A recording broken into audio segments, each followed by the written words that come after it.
Well, it is December the 6th of the year 2020, and things continue to roll on in a most amazing fashion. We're on the cutting edge tonight of doing something different, which is that Scott has bestowed upon me the opportunity to introduce the show in a rare moment. So welcome to the Ken and Scott Show with a guy named Glenn.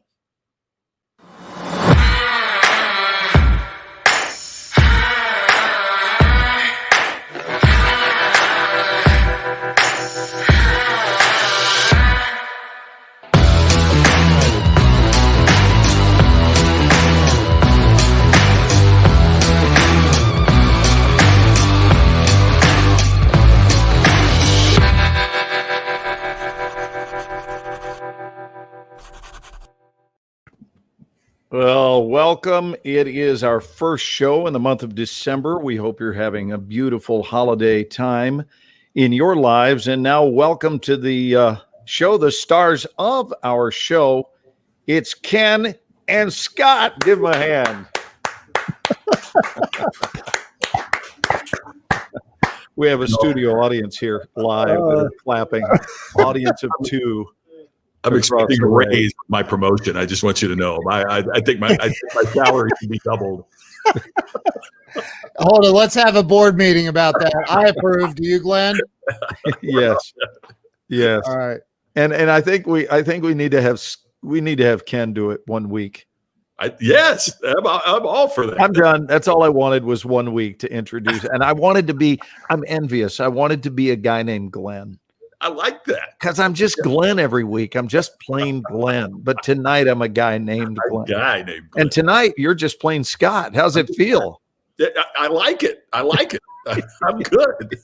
How are you guys? Doing wonderful. Terrific. How's it doing wonderful. Atlanta is terrific, and I'm going to share this out right now. It was 33 degrees this morning when I woke up. Wow. It seems a little cold for Atlanta. 31 here. Man, we have some rock stars with us tonight. We have Ed Roberts. Hey, Ed. Janelle. Are you guys on, by the way? Yes. Oh, you are? Okay. Pamela Aubrey is with us. Hey, Curtis. There is Curtis driving a truck across the world. Charles Coachman. Scott Ricard. Say it again. Ken, say it again. Scott Ricard. Ricard. He loves his trilling R's. I love that. Ernest Odell. Did I already say Ernest? I don't know if I did or not. Donovan. Where in the world is Donovan Blanks tonight? He was in Memphis the other night. Yeah. But he doesn't sit still very long. We have all kinds. Leanne Isaacson. From Australia. Good morning, Leanne. JR is with us. Robert Brooker. It wouldn't be a Sunday night without Robert Brooker. The gang's all here. And I heard from Weldon Whitehurst. I got a text message from him a little bit ago. Oh, good. I did not return the text message yet. So Weldon, if you're watching, I apologize. Juggling. But Donovan's you're not down returning. the street from me. Wow. Have you guys met before? Who? You and Donovan? No, we have not. Well, he's in Columbus. Somebody should buy somebody a cup of Starbucks. I know. Well, that's still a pretty good trip for me. Look, we got somebody watching from Indonesia. Wow. I saw that. Isn't that great? And, wow. And my angelic friend, lifelong friend, Rini, is listening with her mother, who is soon to be 99. Wow. She'll be 99 in April, and they are listening from Vancouver, BC. Oh, look. Weldon's with us. Hey, Weldon and Susan. And Weldon, I want to explain something about Ken's behavior. He pulled me aside this week and he said, Bud, because, you know, he knows I'll tell him the truth. He said, am I arrogant enough? And he said, it seems that I should have some on-screen arrogance that maybe I should play hard to get. And I said, I don't know. What do you think you should do? He said, I don't know, maybe not return people's texts as promptly, for example. So just know Ken's doing a little bit of a Hollywood thing. Yes. If I told you what I was doing before this, you wouldn't even believe me. So It's been a crazy busy day. Were you out there with your metal detector at Leonardo DiCaprio's beach house? How did you know? Well, that's what I would be doing. That's exactly what I was doing. Were you going under and in between the pylons and I was. seeing if you could find loose chains that people have left there on the beach? So you nailed it. You nailed it. Wow. You're good, man. Bruce wants to know if I ever met Urban Meyer. We hang out all the time. No, I've never met him.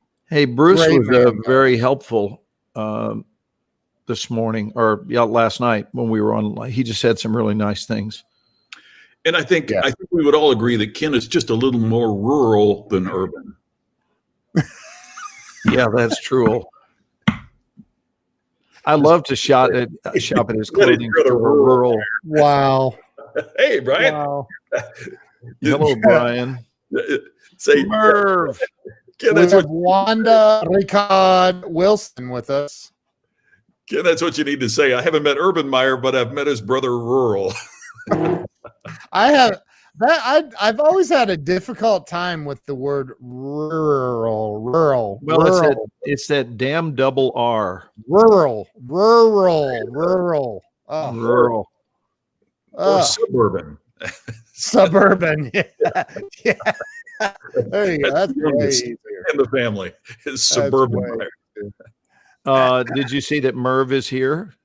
Scott, you know Merv. Yes, I do. Gosh, I missed that till you pointed that out. I'm glad you said that, Glenn. Merv is our buddy that lives in Albuquerque. Yeah. Albuquerque, the most misspelled large city in America. Just random thing. People always want to throw in an LBE, ALBE, or ALBI. Mm-hmm. It's like, no, ALBU, QUERQUE. Wow. For those of you who are playing at home that don't like to watch our show without learning a thing or three, that's my contribution for the evening. Yeah, that's thanks for that. I have to say this because I don't mean this totally about football. Did anybody see the end of the Colts-Texans game today? No. The Fill us in. The Texans are driving for the game-winning score.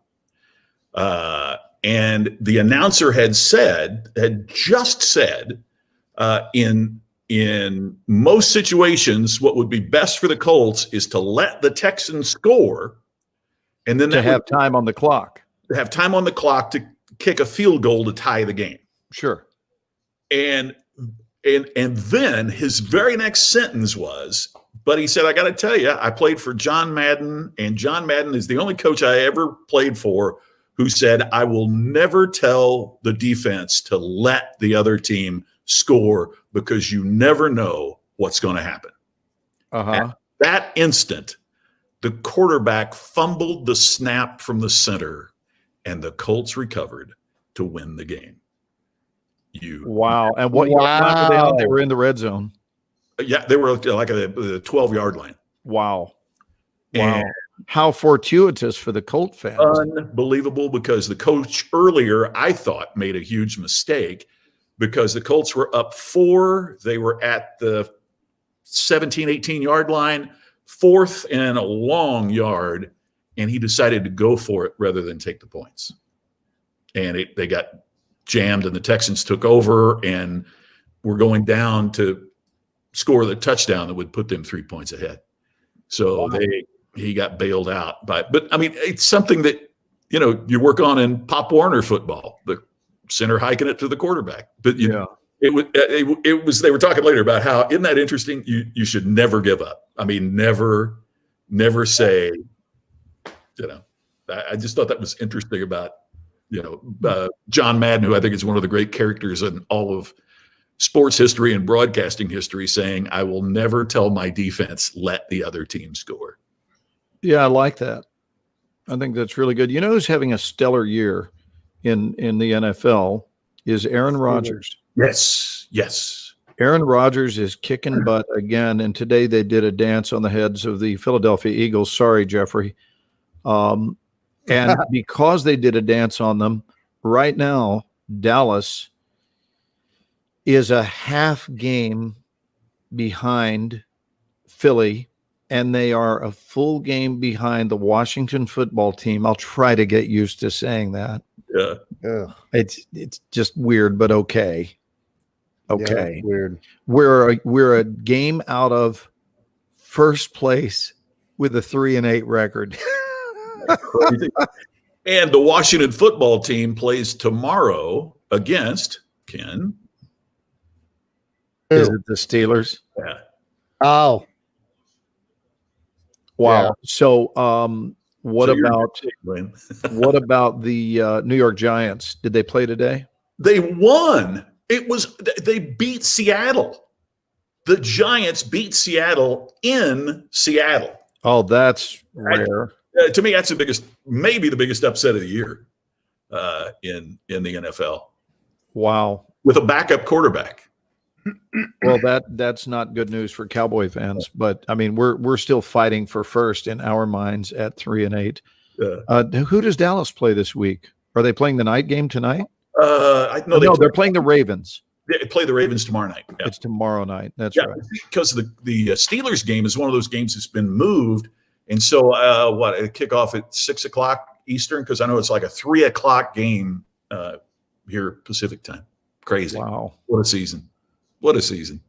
Yeah, that Charles, game's right. been moved a couple of times, hasn't it?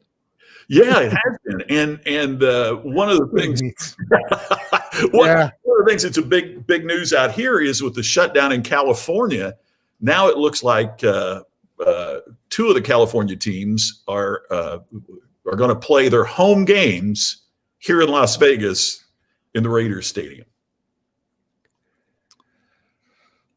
Oh my God. Do you remember years ago? I think it was in 93 or 94, the Portland Trailblazers met with the Los Angeles Lakers in Las Vegas.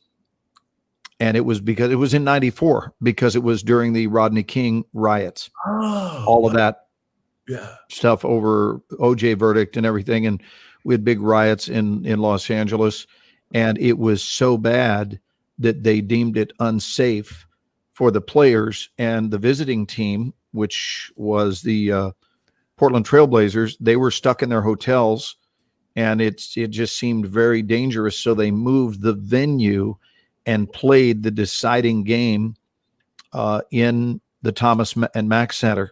Yeah. Right. Wow. Isn't that what it's called? Thomas and Mack Center? Yeah. In Las Vegas. Yeah. They've got a new stadium now, but then it was. Yeah, absolutely. Oh my God. There's a little bit of trivia where, and Los Angeles was concerned that in doing so, they would be giving up their home game advantage because it was their home game. Right. And they wound up losing the game. I'd forgotten that. Yeah. So that goes back. That's old school Portland Trailblazer info. I'm a Lakers fan, diehard. So anything in connection with the Lakers, I love. He'll never hear this, but my week was made this week because a guy named Kevin Calabro started following him on Twitter. Kevin Calabro was the longtime voice of the Seattle Supersonics. Yeah. And he's originally from Indianapolis, but he does play-by-play on a lot of ESPN radio games. And I mean, to me, there's this Mount Rushmore of broadcasters of play-by-play people that, Vin Scully is obviously the first one that goes on there, but Brad Sham would be on there. And I think Kevin Calabro is as good as it gets. And these guys that can paint this picture, and we're not really talking about sports now, it's more communication, how different it is broadcasting for television when you can see the action. We talked about this a little bit with Pat Summerall a couple as opposed to how you have to describe and paint the picture in radio, which is completely different. And that, to me, Vin Scully was, speaking of LA and LA sports, it's one thing to comment on what they can already see, but it's another to be the facilitator of the imagery that's necessary for the fan to get involved with the, with the event. Absolutely. And it's a special skill to sit there a matter of feet away from Brad Sham, an experience that I would love to give to both of you guys, to be sitting just feet away from my bud and listening to him work his magic live is just such an incredible experience. He's fantastic. What do you guys want to talk about tonight other than sports? Thank God. Woo, Yeah, I was getting it ready to seemed do like- it Ken, seemed welcome like, back to the conversation. and it's another episode of Sports Center Sunday. Yeah. Woo. Look at the black ball. Look, there's Weldon commenting. Thank you, sweetheart. I have my Black little ball girl. above my head. Here, I'll sit up tall and make it go away. No, that's uncomfortable. Here, I can change the shot. How about that? There, Weldon. Is that any better? Is that a little more aesthetically soothing? That's good. That's Hey, good. Hey, brother Weldon, we are wishing you well, dear. We are wishing you healing Yeah. and everything that's good that your body can muster up. Our thoughts are with you, brother. So Weldon's in what, Virginia? Is that where he is? He is. Yep. Well, Yeah, I think that's he where lives I near know it's Virginia where Beach. he has a place there and in Florida. So I don't know which. I'm assuming he's in Virginia. Oh, I was not aware of that. Yeah, he's in the hospital and in need of some miracles, and I don't want, if he wants to type in what he's in there for, he can, but We'll just send prayers his way, regardless. yeah, exactly. You guys make yourselves at home. You can We are. Thank you. order out. Thanks. Good. Thanks. We are at home. Yeah, I know. Oh, you weren't talking to us. No, I just took a break in the middle of the show to welcome my guests here. Glenn has Weldon- a live studio audience, unlike Scott and I. It's the first time I've done it other than with Carolyn and my cats. My cats are normally the extent of the audience. But it's a really cool studio. Here, look at this. Look, all the way over yonder is Alyssa. Hey, Alyssa, wave. You're live. Yeah, there she is. Boy, they You can see playback. There you are on your screen. So it's got a little bit of a delay, but this room is just too much. It's sprawling, and there's Midtown Atlanta right there. If it can focus a little bit. Oh. So this is the top of the hotel. This Wow. is it. So they've upgraded me to what they call the Grand Luxury Suite, and it's the best view in the city from their hotel, and it's just monstrous. So I love it. It's such a wonderful place to do the show from, and I'll be teaching here all day and night tomorrow night because I go in early for wardrobe fitting, and then I come back to teach my class. But it's at 19 after every week, isn't it, Scott? every week. Yes, not just this week, Glenn, but every week at exactly 19 after. We Yeah. play a fun game. Ooh, that's just wrong. Gentlemen, what is yours for the week? Because I'm loaded. I had too many of them. I actually have to choose. I have the one I already told you about, Glenn. Well, time to spill the beans to the nation. So my wife and now my daughter are just huge animal lovers. I'm a carnivore, so Which means you bark at a carnival. What is that? I'm kidding.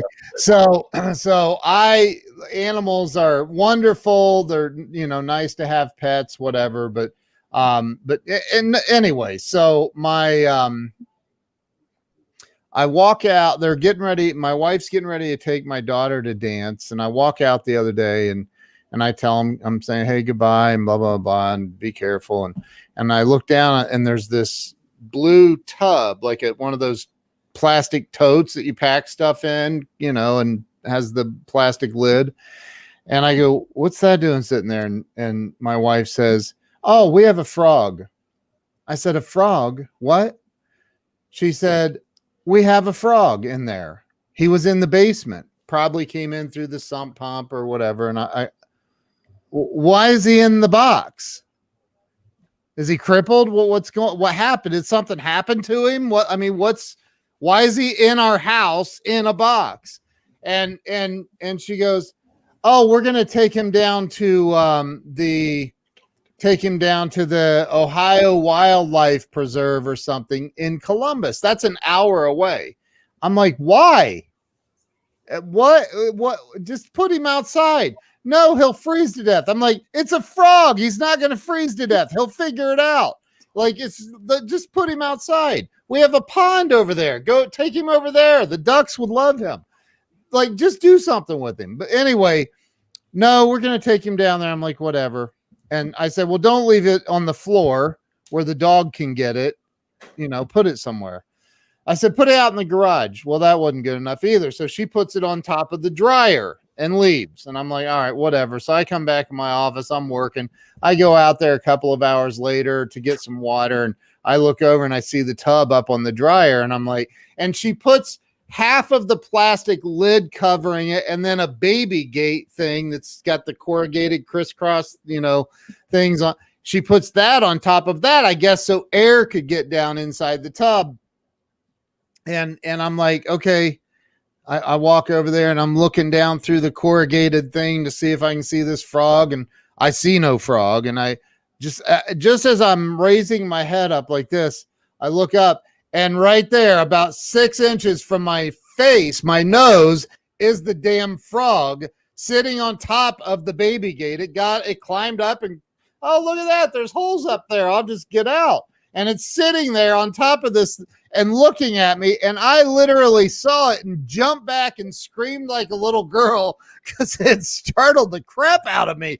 You aren't expecting to see and it's not a frog. It's a little nasty looking gray toad. Looks like it was left over from the dinosaur era. And I'm like, what in God's name is in our house? So I'm like, I'm not touching that. I'm not getting warts, because you can get warts, I've heard. So I grab, God. if they pee on you. So I grab a plastic spoon out of the kitchen. I'm trying to push this thing. It's a tree frog. They have the sticky little feet. So I'm trying to push it down, and it's hanging on. It's literally hanging on by one. I finally get it down in the thing. I slide the lid around and close it, seal it tight. And I'm like, that's a big container that you're in. Hopefully there's enough air. Good luck, bro. That was it. That's my story. No, the part when she got home, was the frog still alive? Where is the frog? Yeah, she put it. She ended up putting it in the. I don't know where the frog is. We'll be back after these words with another episode of Frog Suffocation. If you saw, oh brother, where art thou? Yeah. Oh my gosh. It was absolutely ridiculous how Scott says how I screamed like a little girl. I think I did. Scared I fell back. It's crazy. Anyway, so yeah, that's just wrong. Put it outside. It's a frog. When you were talking about it, for some reason, there was something at the beginning that made it sound like like you were going in the frog legs direction. I thought he was going to pull out a frying pan. It was a tiny little tree toad. Reminds me of the joke with the pig with a crutch. You know that joke. Yes, I know that. I don't. All at once. Yeah. I mean, you could have big like that. You don't want to eat him all at once. If I tell that will be our viewers. Ooh, that's just wrong. Tell the joke. I want to hear it now. Well, Glenn. Well, you don't typically start with the punchline, but go ahead, Scott. We got nothing to do. I think it's a great joke. So this reporter is doing a story on farms, and he drives by this one farm. And he goes to interview the farmer, but he looks down. He realizes there's a pig there with a wooden leg.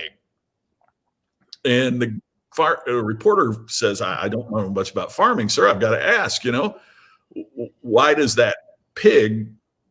you make a wooden leg? I mean, why would a pig have a wooden leg? He said, farmer said, man, that's a special pig. He said with his incredible sense of smell, he could tell the house was on fire. So that pig jumped out of the pen, ran up, pushed the door open of the house, ran in, woke up my wife, woke up my kids, realized the baby wasn't out of the house, ran back in the house, took the baby's blanket and dragged the baby out of the house and saved our entire family. And the reporter says, so the pig lost its leg in the fire? Farmer says, no, pig that good, you don't eat it all at once. That's So bad. that's- That's the worst. You eat them one hoof at a time. That's oh my Lord, have mercy. That's right. So you, Robert says, oh, I thought Robert was called his Timonary there. Oh, yeah. So We could what's your ooh? That's just well, wrong. you've heard mine too, but Scott hasn't, and our Sunday nighters haven't. But like I said, I had a few this week that I couldn't help but notice. And the one that really got my attention was that I had a 7:25 a.m. flight to Atlanta from Dallas on Friday of this week. And let me ask Scott this question, Ken, because I've asked you. Scott, when you have a 7:25 flight, where are you at 6:14? probably walking in the airport or already there. Correct answer. Right? I was already at the gate. And the reason I'm at the gate is because we board 30 minutes before the flight, and I like to travel stress-free. I don't like to be in a hurry when I'm in TSA line. I just like to already be at the gate. God knows I've got plenty I can do. I'm certainly not a thumb twiddler. So while I'm at the gate, I can be returning emails.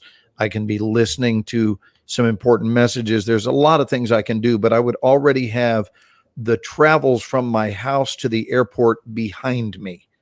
So that's just the way I roll. So I'm at the gate.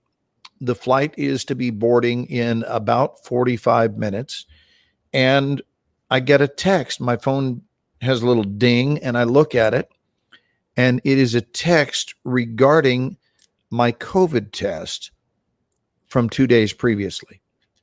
And they didn't reach me on Thursday, which they're supposed to travel Friday. So I get a text that says, you have an urgent message from such and such a clinic, and you need to contact them about your travels. And I went, that's not, ooh, that's just wrong, because I'm already here. But now, am I not supposed to get on the plane if something was up with the test? And so we called, and they're closed. And I know that I feel fine. I know that I've not only been masked, but I've been double masked everywhere I go, anywhere near people. This is how I've chosen to handle things. And so I, in a confused state, get aboard the plane, where we get into part two, which is that for the first time, Southwest has now sold their middle seats. Wow. I've been flying them because their middle seats are not sold. And I have a list because I fly all the time. And so I get on the flight. And this is the first flight I've been on since COVID started that is packed. And I'm going, oh gosh. Well, thank God I am double masked. I'm not only masked, but I wear two of them. Now we cut to the next part of the fun wheel, which is the guy who comes and sits down to me, next to me, sits down and begins coughing, which is always comforting. And then, as if that weren't enough of an attention getter, he decides that pulling down his mask so that he could begin bathing his face. You heard me right. Bathing his face. He has a towel and he's sweating. Oh, great. Great. So he's sweating and begins washing down his face.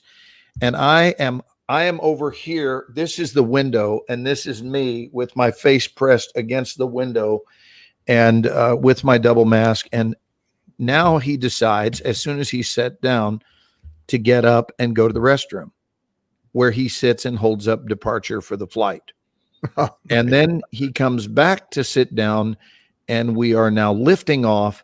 And I know the exact trajectory, whether we lift off to the south or the north. I know that we're going to either bank left to go east if we're headed south, or we're going to bank right to go east if we're lifting off to the north, which we did. And so we bank to the east. We're right over Interstate 20, and all they have to do is just fly right above 20. It takes you straight to Atlanta. And so I know there's no detour. And the weather is not inclement, and all of a sudden the plane begins to bank at what is not a normal angle. It's extreme, and we are almost completely sideways. It's the steepest bank I've ever felt, and they couldn't pull out of it. And the plane is rattling as we're completely like this, and there would be no reason to make that turn. And I'm thinking they are having hydraulic issues.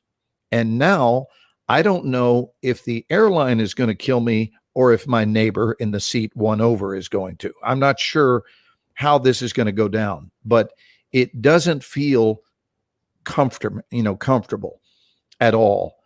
And while we're inverted, we now begin to level off a little bit. This is after a full minute of this steep angle, which is way, way too long like that. And I don't know if they're doing a sharp turn because they got issues, but this was not normal. It's not normal at all. And I've flown all over the world. I don't know if they have an emergency and they're trying to get back to the airport very suddenly. I don't know. And the captain comes on. He's one of them good old boys. And he says, I just want to let y'all know that we've hit some turbulence. Well, no kidding. No kidding. We've hit turbulence. Wow. He says, we've hit some turbulence. We're looking for some easier air. And they leveled it off within a couple of minutes and people stopped screaming. But that's just wrong. So now I get to Atlanta. Oh, the guy who's coughing and bathing himself decides to get up to go to the bathroom, and something instinctually told me he's going to be in there for a while. He was in the bathroom for 45 minutes. Oh, 45 minutes, which by the way, Wow. I celebrated. yeah. I celebrated, but no, I mean, I put a watch on him. He's in there 45 minutes. Then he comes and sits down, pulls his mask down to have bath number 2. He has soaked his Wow. towel in the deal. And I'm just in utter disbelief. I have the worst seat on the airplane. And now we get to Atlanta and I'm in no hurry to walk off next to this guy. But I get there and I'm given a notification on my cell phone. I get an email that says, we just want to let you know that everything was fine with your test. Oh, gee. I mean, wait a minute. Did you guys hear me? The email said urgent. So let me ask you if this makes sense. Either one of you. Emergency. We just want to let you know everything's fine. That's so messed not how you notify someone with the No. word urgent. So everything was fine. I did the correct thing to get on the plane. And this is just the company that tests. It's not our show that does this. Wow. But oh my gosh, was this some sort of ridiculous trip? And then we went straight from the airport to be tested once again. Wow. But that was the trip here Boy, before I even got to the hotel. when did just in case, when did Southwest start doing that? Selling their middle seats. Yeah. I guess it was maybe a week or maybe a week ago. And the reason I know this is I flew from Burbank the previous week and there were no middle seats being yeah. sold.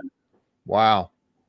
I So- thought that was a quote unquote selling point for Southwest was you're going to, I mean, I know it is for Delta. You're going to be Well, safe because I think it was until the holiday greed kicked in.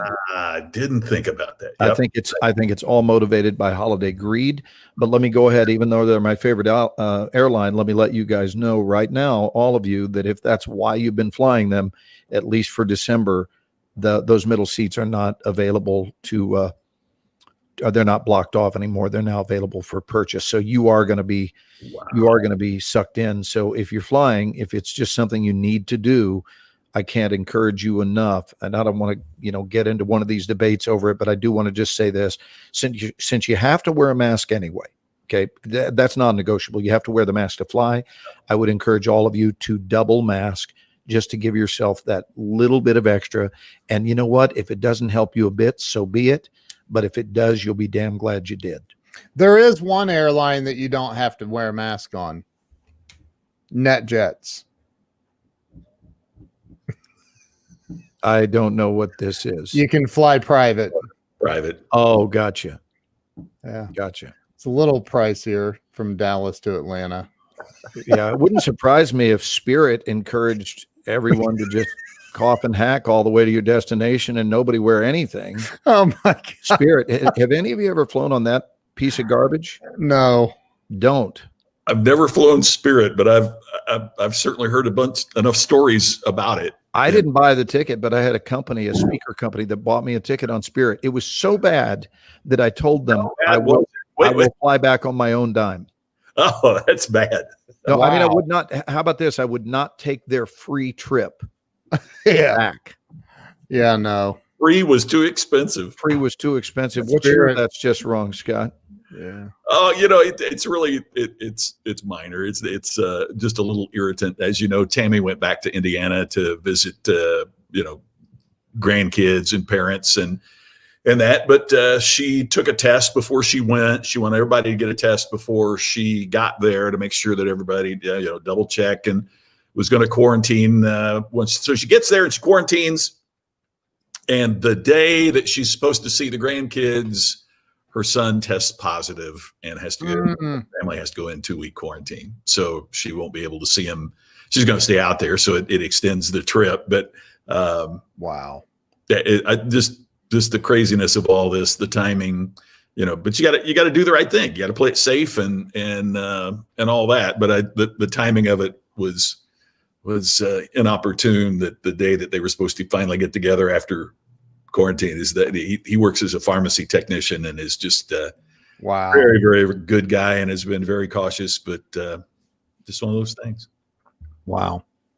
Have you read this article about the I think it was a couple that flew to Hawaii, and of course I was thinking of you and Tammy. Sure. They flew to Hawaii knowing that they had tested positive. Oh, wow. And they landed, this was just this week. And they landed and they were greeted with "Welcome to Hawaii, aloha, and you're going to jail." No kidding. Wow. Serious about it there. They picked them up at the airport because they got the information that they had both tested positive, and they got on the airplane anyway. Don't know the specifics of how that occurred, but the point is they did know, and admitted to having known, and they flew anyway, which is reckless endangerment. Sure is. And so they landed, and their bail, the bond was only posted at $1,000 each. But I will tell you, I'm not a discompassionate man. I'm very compassionate, but I got to tell you, if I were the judge that presided over that, both of them would be steeply fined in a way that would be most memorable. Yeah. I just don't know any other way to do it, because giving someone a warning at that point is accomplishing nothing. Absolutely. I mean, if you would do that and risk getting a plane full of people sick like that, then there is something very wrong with you that is very selfish. And we don't live on planet me, folks. We live on planet we, and we share the planet with one another. Unless you're going to live alone and live in a cave and have all of your food delivered at your front door, then we've got to remember that this is planet we, not planet me. And we need to behave accordingly. I mean, I feel very strongly about that. You have a right to do whatever you want to do right up until you are crossing over into someone else's territory. Oh, they live in Hawaii, Charles says. They're Oh, is that Hawaiian what it was? residents. Yeah. Okay. But they were confirmed as COVID positive, Charles, right? Is Charles responding to that? He probably will. But No. I agree, Glenn, that you got to hurt their wallet, because that's the only way you're going to get through to them. Yeah, and I wouldn't give somebody like that jail time. I don't think you necessarily jail them, but you do make it hurt in a way where they really grasp that this is not okay. Yeah. Ernest just nailed it. If you're sick with anything, don't get on a plane and infect people with it. Absolutely. This wasn't a comment about COVID specifically. Right. It was a comment about being conscientious and courteous and mindful of others. Yeah. Right. Did you ever wonder if the guy said, yeah, I'm sure he did. Did I ever wonder? I wondered it the entire flight. Jeez. You bet. By the way, I think the same thing goes about a bad attitude. Don't get on the plane. Yeah, right. Oh, God. too. If you Yeah. got a bad attitude, fly Spirit. Yeah. Well, it's interesting, and I know you're saying that partially in truth, Scott. Yeah, But the truth is, if bad attitudes were forbidden to fly, every airline would go out of business so true. because there are. I mean, I'm not in a negative state of mind at all tonight, and I seldom slip into such a mood. But I will tell you that there is not a day that goes by. I'm going to quote my dear friend, and I'm not going to tell you her name because I don't want to out her. She might not be comfortable with being quoted by name, but someone who's very dear to me taught me this years ago. She said, Glenn, if breathing weren't automatic, the streets would be full of dead people. Mm.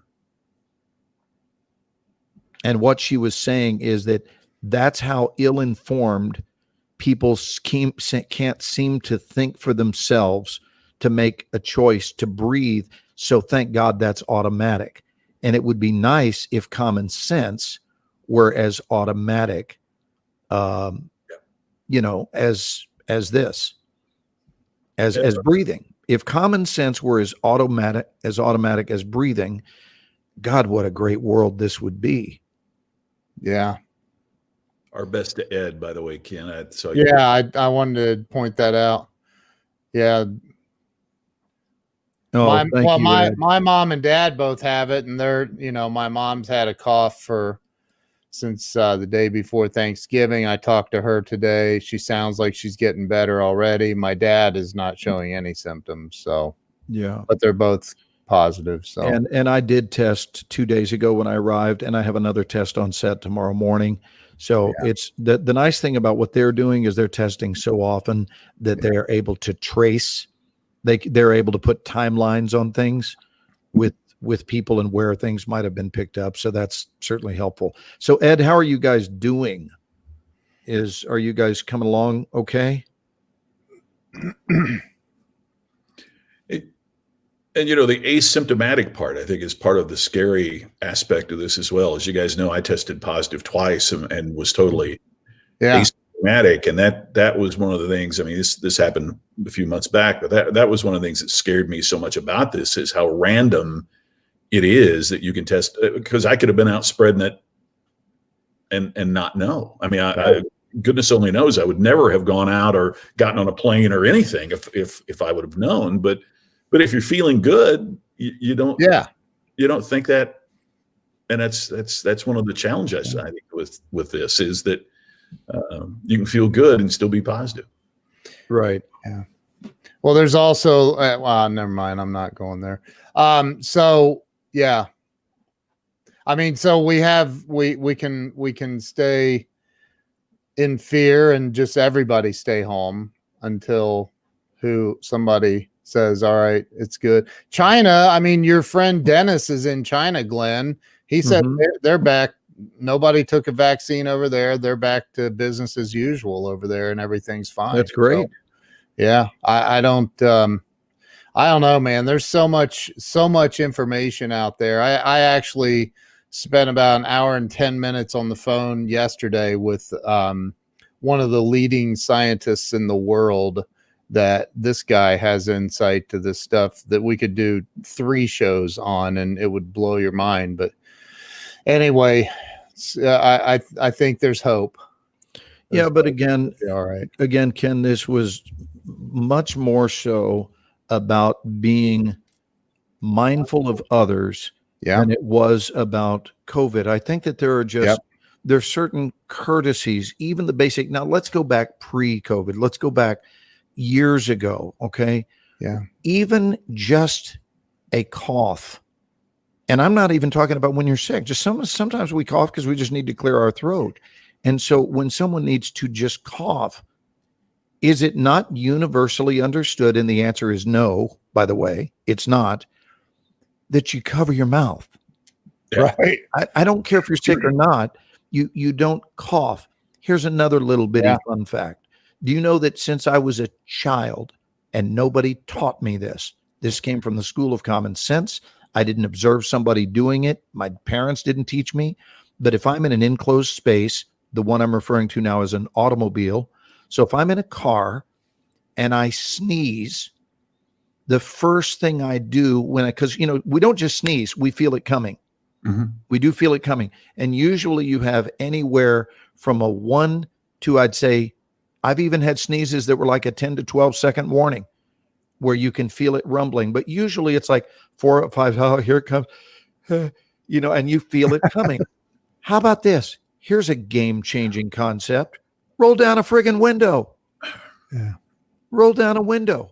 Because if you've ever put a flashlight next to a human being when they sneeze, consider yourself sprayed upon, my friends, Absolutely. because you are filling that car with your aerosolized droplets. Again, this is pre-COVID awareness. Yeah. If you feel the need to sneeze, roll down a window and then leave it down so that wind can circulate and we can clear out the space. But that's just a courtesy. Oh, California under lockdown once again? Yes, Charles. When was that effective? There's what Ed said. They're doing well, cross between flu and cold-like symptoms. Yeah, like my mom didn't lose her sense of taste or smell or any of that. She just has a cough, and it's a bad cough, but it sounds like it's getting better. My sister and her husband and their kids all have it as well. So yeah, it's crazy. Today, what started, Greg Parton? He said they test us at work. We've only had 2 cases this whole time.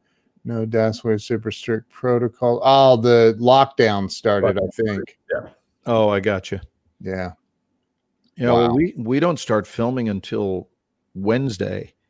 And by that time, I will have had 4 tests in Wow. connection with this. So 1 before the flight, and then Friday when I arrived, Monday before I go to wardrobe, which is tomorrow morning, and then Wednesday morning before I actually step in front of camera.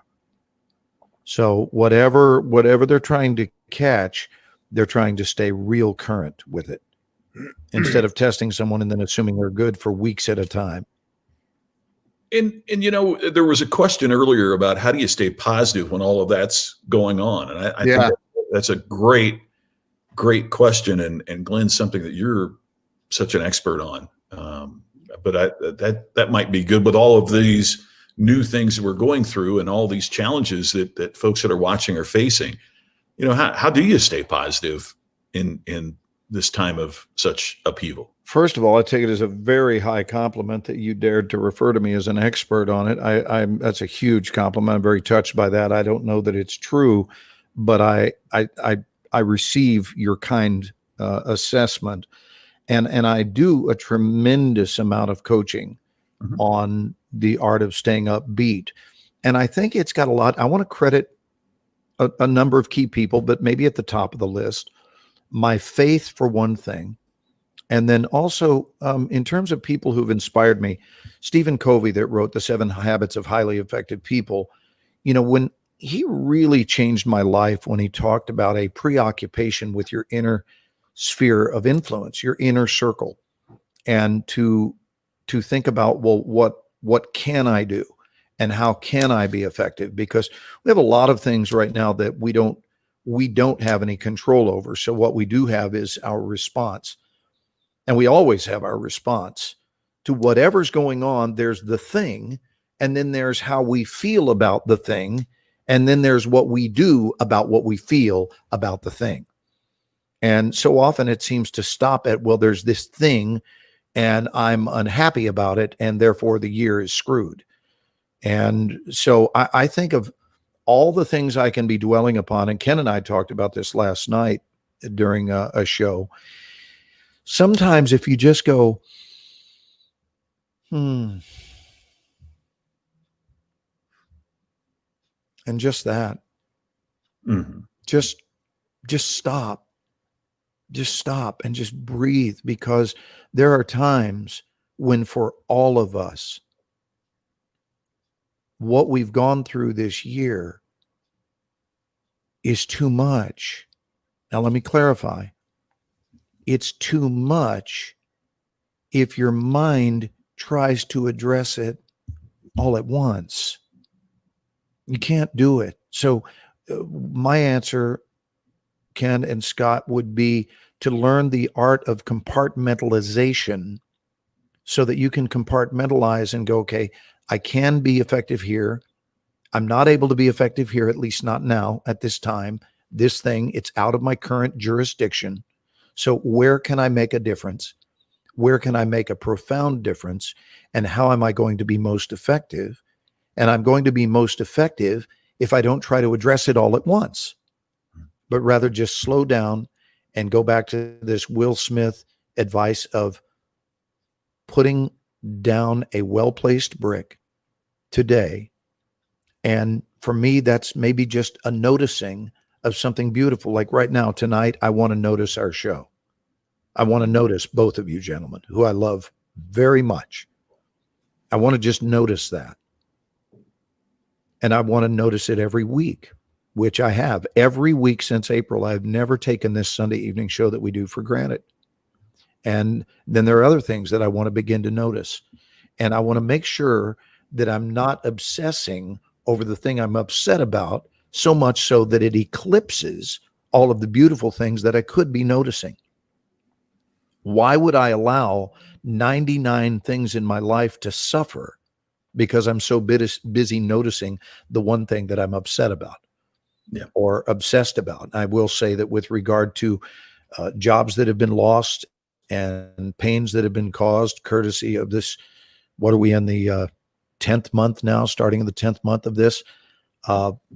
I get it. And yet at the same time, how much time are we willing to spend feeling badly about it? Because that's the next question. Okay, we know what's going on and we know that nobody likes it. We're all clear on that. However, what are we going to do about it? And this is where I'm so thankful to Ken for having turned me on to Zoom, because otherwise I would be sitting out in my 10th month of complaining about how I lost my business to COVID instead of making an entrepreneurial choice that allowed me to go into a different direction with it. So we understand there are these things that we've lost, but what do you still have that could be reconfigured? What can you birth within you? What can you change within yourself? Because maybe there's a you that has been waiting to express for a very long time, and it's been handcuffed velvetly. So it's got velvet handcuffs on it, and you've been so comfortable that you haven't done anything. And so now life is rattling your cage, and it's bringing discomfort to our lives and saying, what you gonna do?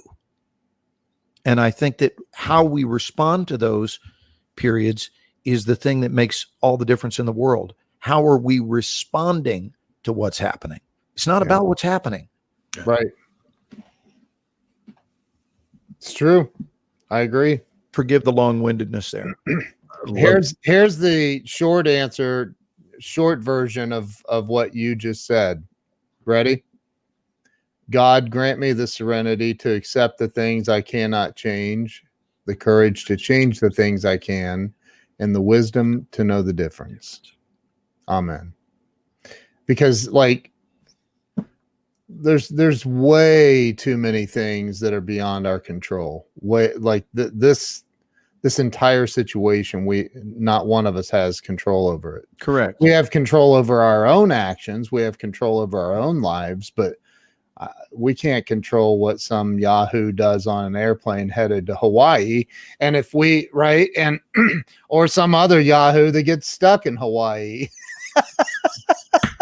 I don't know where you're going with that. I'm just playing, but we don't have. I didn't know my spirit. But it took Ken exactly 6 months and 4 days to refer to Scott as a Yahoo. Yeah. Oh, Scott knows I love him. But no, I mean, we don't have control over a lot of the, Scott, you didn't have control over that situation. You were stuck. Exactly. And you have to just say, and if you focus, and this is why people get all screwed up. When somebody says, how do you stay positive when everything's going wrong? The first thing out of my mouth is, everything's not going wrong. Right. It's Right. not. You're out of your mind is the problem. You're looking at the situation in the wrong way. I guarantee you. Let me ask you a question. Can you still talk? Can you read? Can you see? Can you breathe? Are you there's a few things to be grateful for right there, because there's a lot of people that didn't wake up today that no longer have the opportunity to do those things and appreciate those very things. So, it starts with focusing on what we have in our lives that we are grateful for. And the more that we focus on that, instead of, that's why I don't watch the news. I do not watch the news. And I haven't in probably 12, 13 years. Why? I don't care. Well, then you're living with your head in the sand. Fine. I'm a happy ass living with my head in the sand. You can watch all the news you want and stay as miserable as you'd like. I'm not going to. I can go look in other places to find out, what I want to find out about, if I'm even interested in it. So, but to be buried in the news, name the last positive thing that you heard on a news broadcast. Well, they mentioned that it was your birthday this summer in a broadcast I was listening to. They said today's celebrity birthdays, and they mentioned Ken Walls, and I thought that's pretty cool. Right. Am I wrong, Ken? No, I don't think you are. I can't remember which news station said that, but John's right. Scripture says 365 times, "Be not afraid," in some form or another. If you live in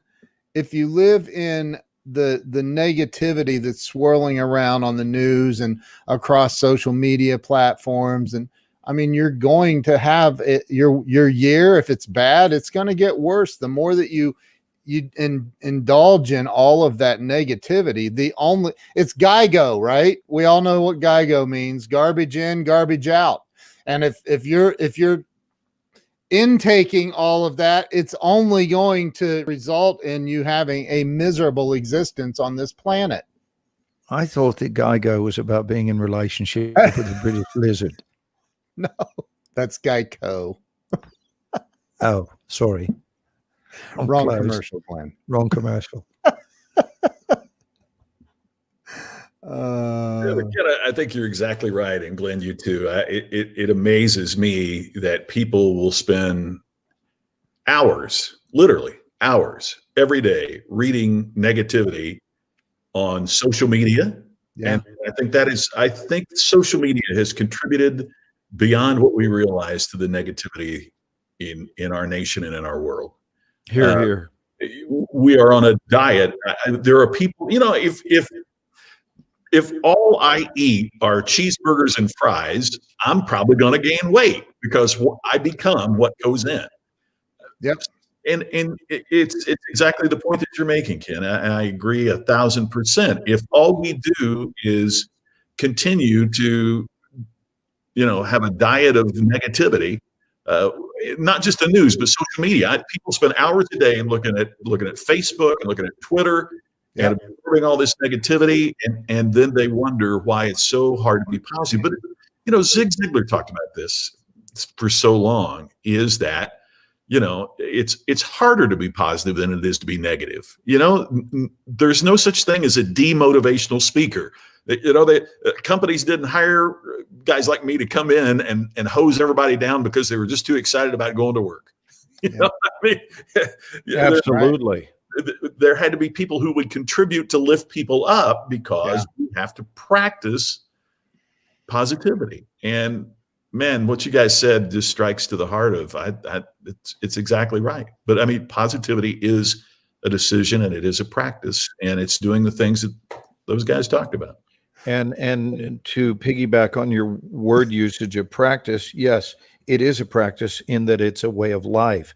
And I too, as you know, Scott, I'm an inspirational speaker and have been for many, many years. And, on my best day as a speaker, I still see it only as a beginning and nothing more, because the idea that somebody's going to go get well over a weekend, if they practice years of self-sabotage, Right. And so I would love it if when someone hears an inspirational talk, if they would allow that to be the beginning instead of deciding that this was the weekend that changed it all and then revert to their traditional ways and then wondering why that's not working for them because it's failed them for years and now it's going to, of course, continue to fail them. So this is where we get this term shelf help, where people buy things and it winds up sitting on the shelf because it can't do you any good being on the shelf unless you're prepared to make a change. So I've never in my life, hand to God, I have never been someone guilty of the hard sell. It's not my style. I don't care for it in others. Therefore, I completely disallow it in me. But I understand also the futility. First of all, the hard sell is annoying for starters. Let's face it, it's annoying. The other thing is it's colossally ineffective because people are going to make a change when they're ready to make a change. And invariably, the timetable that people tend to make the change on seems to be strikingly similar because they seem to all make it at that point in the road, that pivotal line of demarcation where it is going to be more painful to not make a change. Right. And that's the key tipping point when people typically change, because if you don't, it's now going to cost you severely not to change. So at that point, they'll throw in the towel and say, well, I guess it's time to make a change. But you're going to have to teach me, show me, guide me, lead me. Yeah. And you're probably going to have to be willing to let go of the strategies that have failed you. You're going to have to admit they've been ineffective. I would set exactly 0 time aside to feel poorly. I think that going into shame is one of these things that is one of the biggest wastes of time in our world. How many weeks, months, years are you willing to set aside to be in shame over something? But instead, if you can see it not as good or bad, not as right or wrong, you both heard me talk about this before, but rather see things as they either are effective or they're not. They either work or they don't. And to hold no other opinion about it, because when you realize that something doesn't work, there's no reason to feel shame over that. You just realize that's ineffective. And I can call it what it is and redirect without going through this emotional pipeline of feeling rotten about myself and the world for an extended period of time, which keeps me mired in inaction, which is something that you've spoken a lot to us about in the last few weeks. You were brilliant, by the way, Scott, last week. You're brilliant every week, but I feel like last week you just kicked some serious ass on this show. And Ken and I were both in bow down mode. So thank you. Well, I had a visitor here in Vegas, and it inspired me, I guess, maybe. But his name was Glenn, by the way. I thought you were talking about your brother-in-law. You're too kind. Didn't your brother-in-law come in?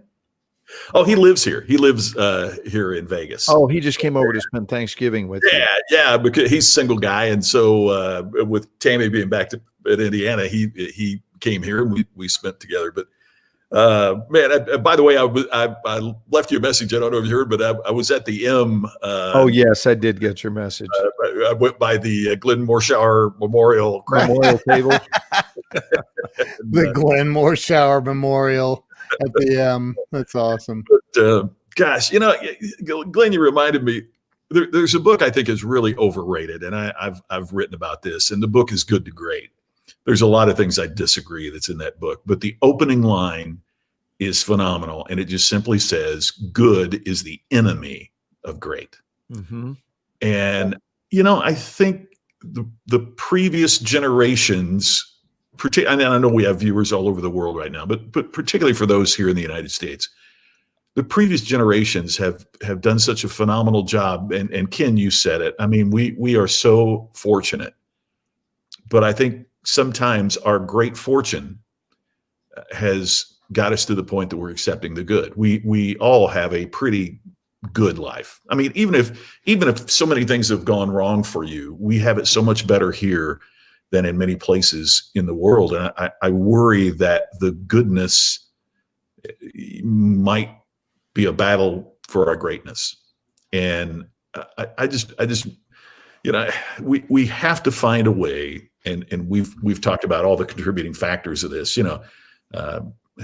it's gotten to the point, whether we're talking about social media or whether we're talking about the mainstream media, they make money from controversy. They make money from negativity, and you follow the money. And I think we have to be willing to individually choose that we're not going to let it be an anchor, that we're not going to let it weight us down, drown us in it.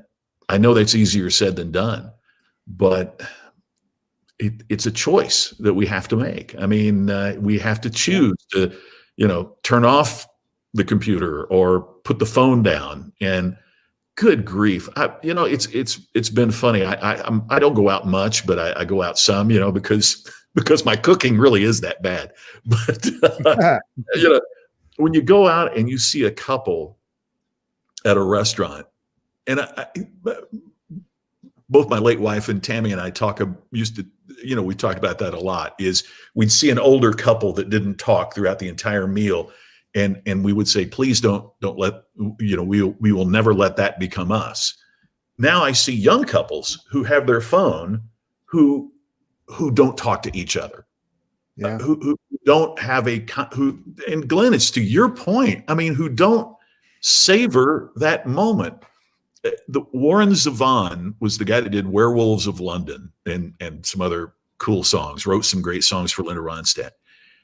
And he was dying of cancer. So Dave Letterman brought him on knowing that he would be dead in a few weeks. And Letterman said, is there anything that you would say, given the perspective that you have? And he thought for a minute and he said, savor every sandwich. Wow. I mean, Glenn, that's what you were talking about. I mean, that's it. It's savoring every moment, even those moments that at that time, you might not want to absorb, but there is a lesson in that, or a meaning in that, even the bad moments that we need to absorb. So what if you depersonalize it? I'm with you on this. What if you depersonalize it and simply think of every moment as a sandwich? I really do mean that. In other words, okay, here is this sandwich that I'm now eating. Yep. Right. And I'm going to find a way to savor even this sandwich and now this one. A philosophy that can help many people that listen to this program is something I've abided by for years, which is small tasks well done. Yeah. Small tasks well done. And I know this at least will initially sound corny, but I'm going to tell you, there is no such thing as a task that's too small. So for example, I would list this as small and yet significant. It can begin with something as seemingly inconsequential as tying your shoes.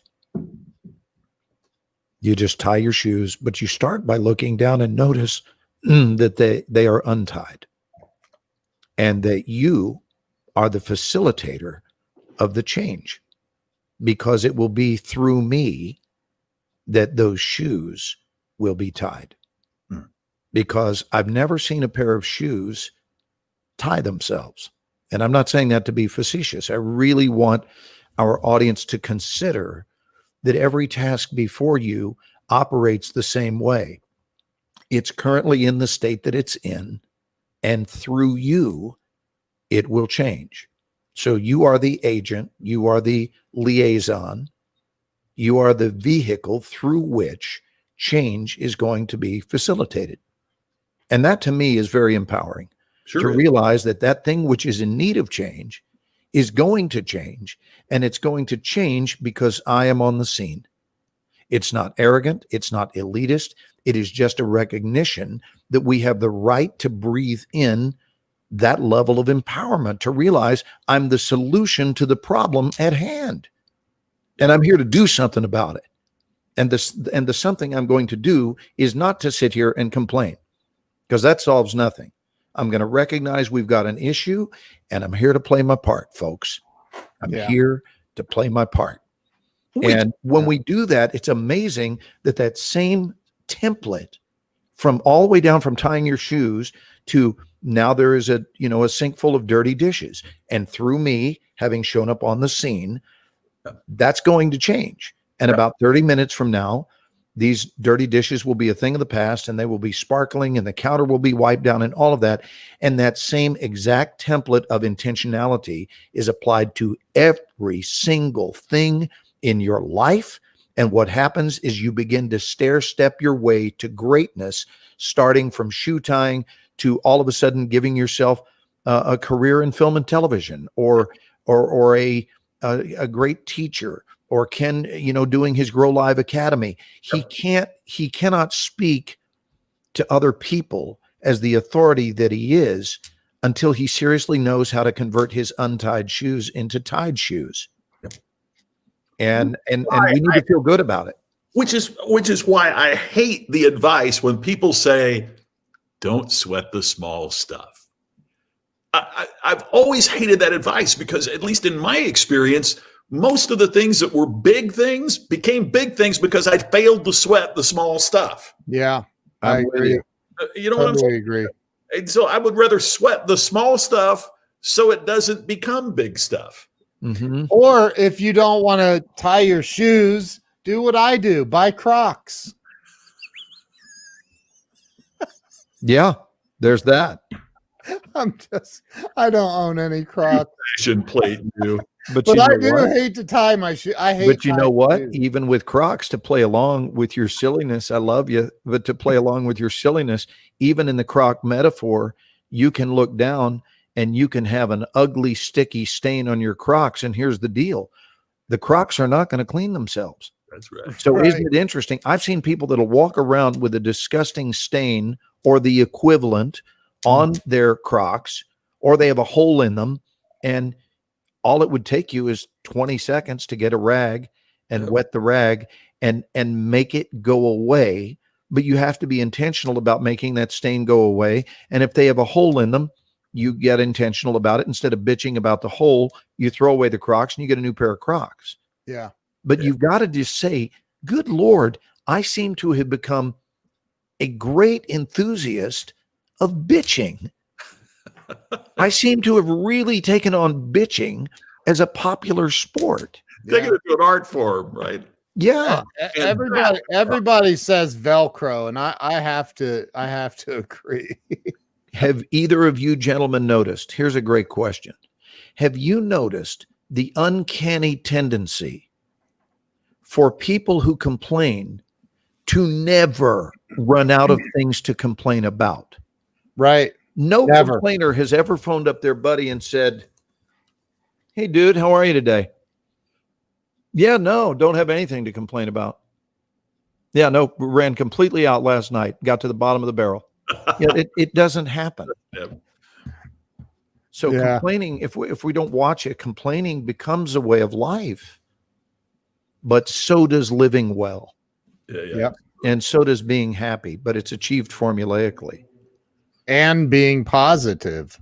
I mean, you know, again, if you are in the mindset that this is, I mean, I'm just being real here, not trying to take anybody's misery away from you, but I've had the best year of my life ever this year. And I can thank COVID for that. So, you know, I mean, there are people, however, that, you know, probably resent me saying that, and that's okay. You can resent it, but I mean, it really does come down to, are you willing to reposition yourself in life? I mean, my book, although it's only 74 pages, the subtitle of my book is Turning Pain into Profit. You know, when you step back and go, you know, hey, life is difficult. Scott Peck said that in The Road Less Traveled. First 3 words of the book is life is difficult.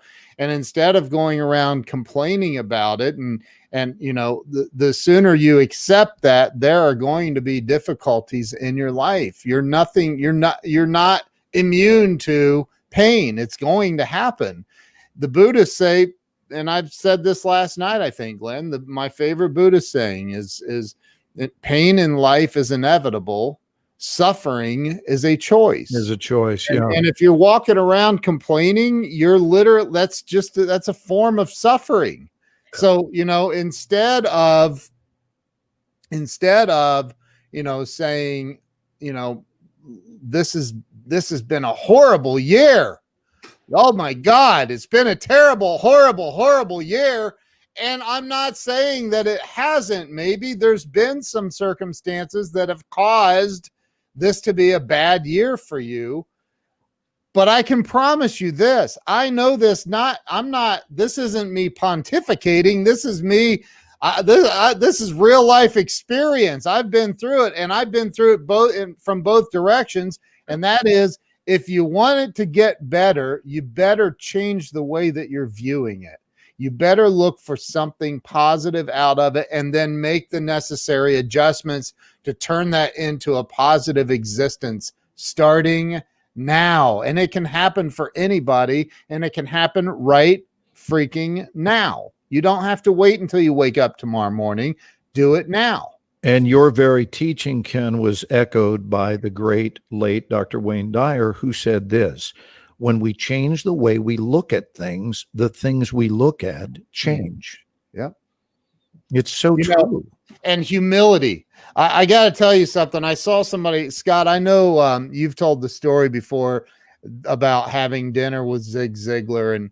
And so the scientist, the world known scientist that I was talking about lives in California and I can't think, it's a suburb of LA, but he was Zig Ziglar's best friend.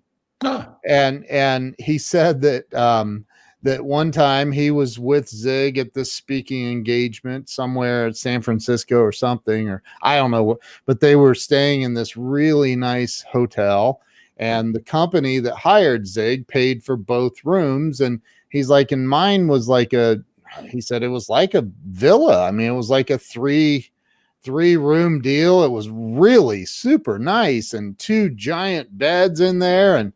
And he goes, and I get a knock at the door, and I go over and I answer the door, and there's Zig standing there with his golf clubs and his suitcase. And Zig looks at me and goes, "How's your room?" He goes, "It's beautiful. It's like a little villa in here. There's like 3 rooms and 2 giant beds." And he said, "Well," Zig says, "you mind if I bunk down with you tonight?" And he's like, "Sure. What is there something wrong with your room?" He's like, "Yeah, it's a one of the big villas. It's like 5 or 6 rooms, and it's huge, and it's just me. I don't need all that. What do I need all that for?" He goes, "I don't want that company to spend that kind of money on me. So I'll tell them to take their money back, and I'll bunk down with you." So that's protection for you. But that's some, that is also a different era. Zig came from a totally different era and a place of absolute humility. And that's poverty. Yeah. When he was growing up. Yeah. Yeah. But he didn't want that company to spend that kind of money on him. I thought that was, you know what, that era still exists, Ken. Yeah, I know. It still exists. I'll give you an example with The Resident. The Screen Actors Guild requires that they fly us first class. That's part of our contract. It's a no-brainer. Now, that being said, Dallas, which is where I spend most of my downtime, I'm not in my LA place very often, so I'm usually in Dallas. The commute from Dallas to LA, hello, Daryl, good evening, is 2 hours. And if you catch a tailwind, it's 90 minutes. It was 90 minutes flying over here on Friday. Yeah. But it's a 2-hour flight. And so for 2 hours, do I really need to be in first class, which, by the way, involves a longer trek to the airport because it's out at DFW, when Love Field is 10 minutes from our front door? I happen to really love Southwest Airlines, and I'm an A-list flyer there, so I'm first person to get on the plane, which means I get to choose where I want to sit, which will always be a window seat. And so it saves the company money, and I'm the one who told them to do it.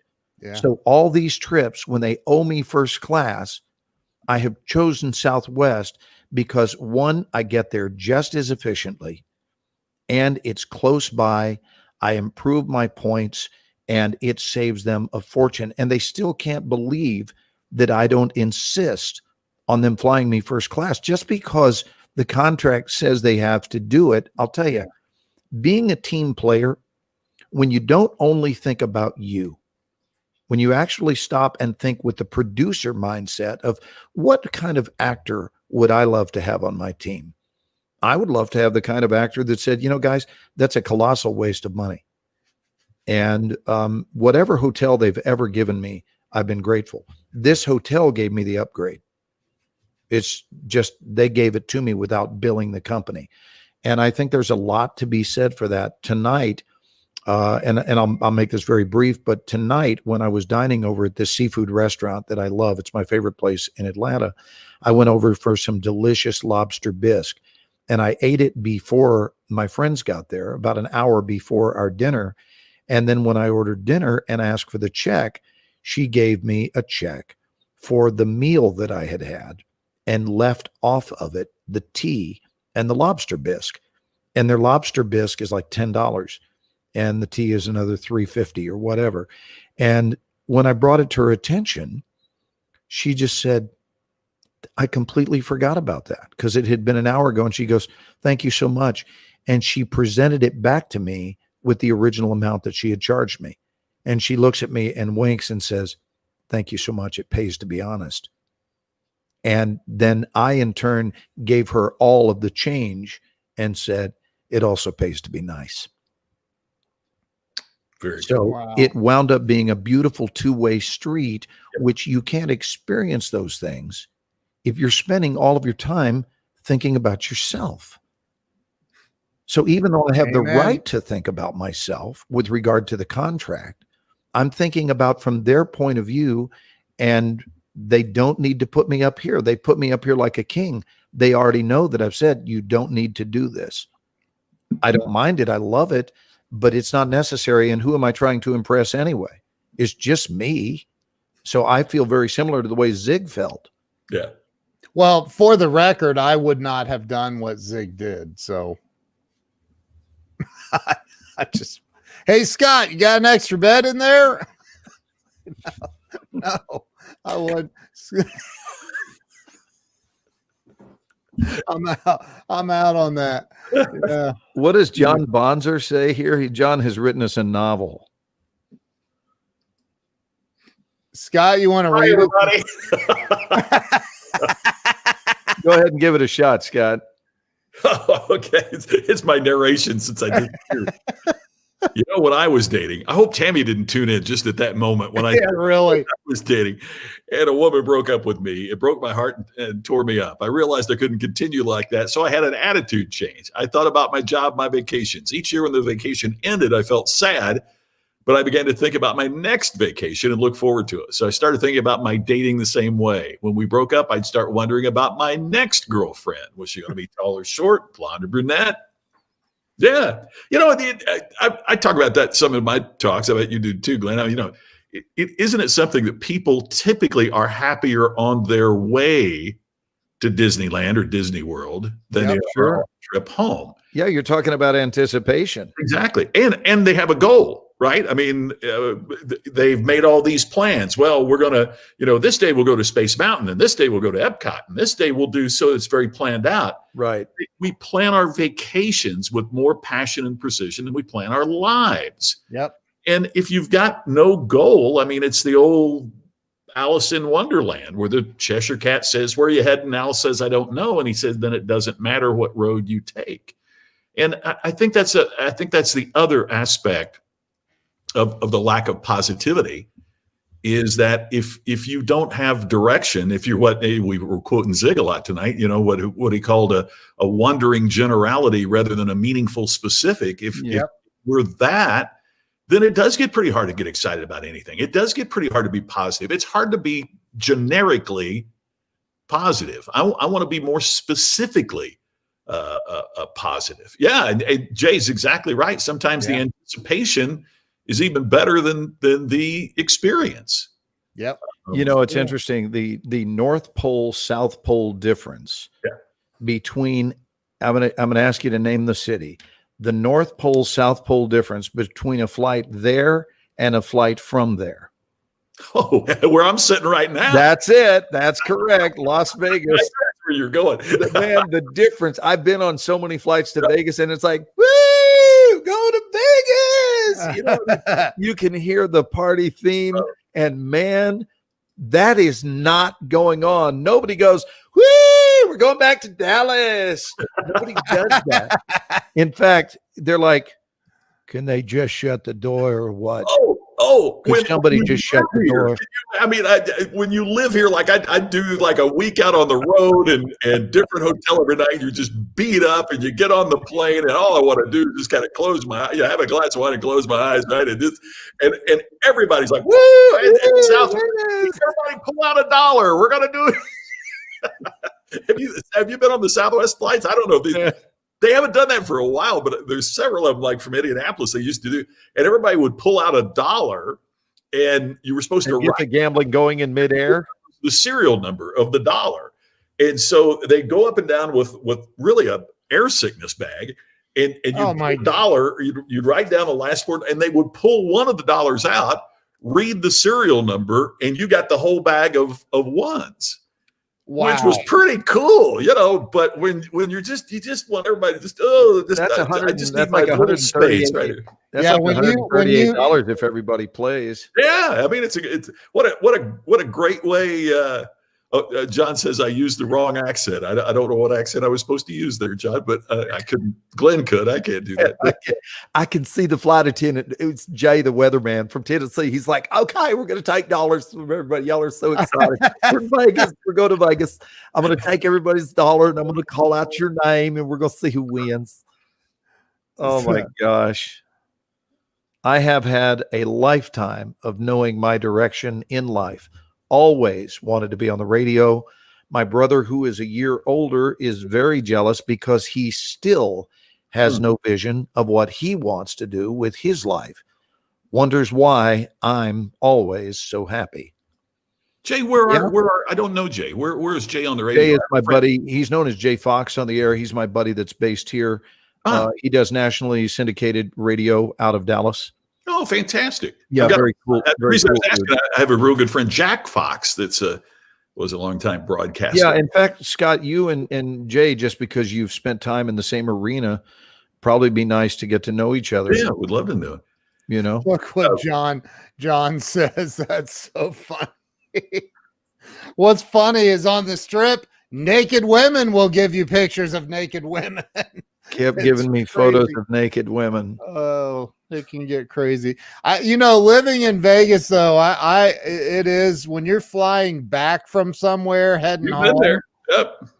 It's like, oh my God, everybody's settled. Going home. Yeah. Don't you imagine people in New Orleans feel the same way during Mardi Gras? Oh, I'm sure. And maybe, other times as well. There's a whole den of us Foxes. Jay, I don't know if you know who Jack Fox is, but he was he was on the air a long time at WHAS Louisville, and now he started his own. He got involved in a network marketing group, did incredibly well. But he is the guy that when you're walking through the airport is the voice at every airport that says the white courtesy zone is. He's the guy.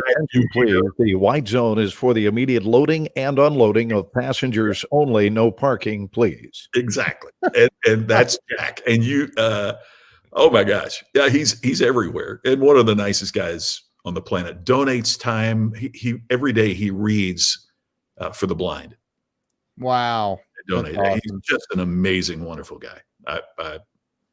That's awesome. Good things about Jack Fox. So Jay Fox has a leg out because he's the best. We're about out of time here. It does appear like it. We got markets now that are watching our show more and more. I was tracking some of the Southern California locations this week, including Bellflower, Canoga Park, Garden Grove, Torrance, West Covina, West LA, San Bernardino, North Hollywood, Pasadena, City of Orange, Costa Mesa, Riverside, and Upland, all of which are markets that are growing for us rapidly.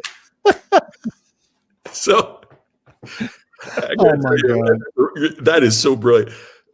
When I was in college, this guy came up to me. I just finished as state FFA president, and this guy came up to me, a wonderful guy. He came up to me, Bob Jenkins, and Bob later became the voice of the Indianapolis 500. But at that time, he was the farm broadcaster for WIRE, Wire Radio in Indianapolis.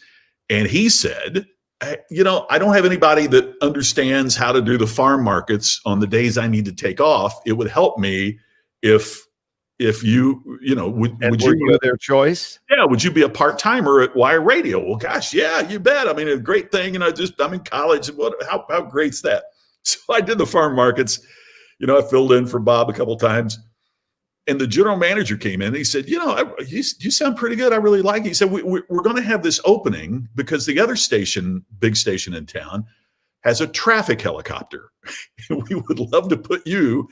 Would you like the job to be our traffic helicopter reporter?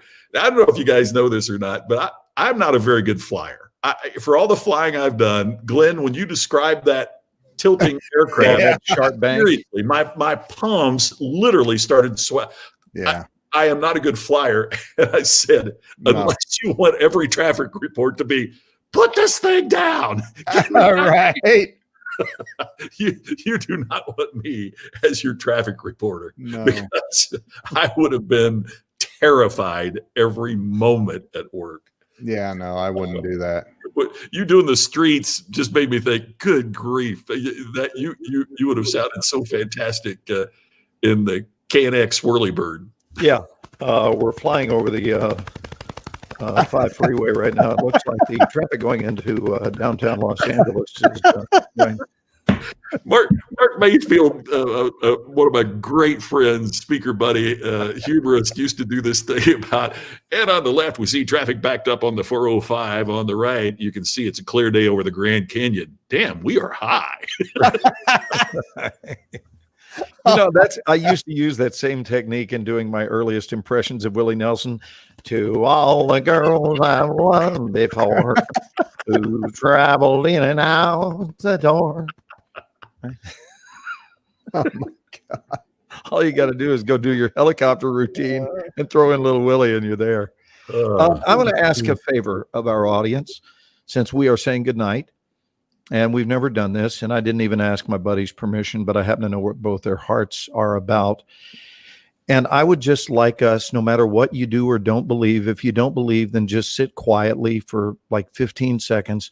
But I would just like to close with some emotional hand-holding in connection with Weldon, and wishing Weldon love and healing, and just to be still and just have some silence that contains in it that healing energy, that faith, that belief in full restoration for you, Weldon. We love you. You matter to us. We are grateful for your friendship. We're grateful for the irreplaceable gift of your time. And please know, brother, that our thoughts are with you. Could we just take like 15 seconds to just send Weldon some loving energy and healing?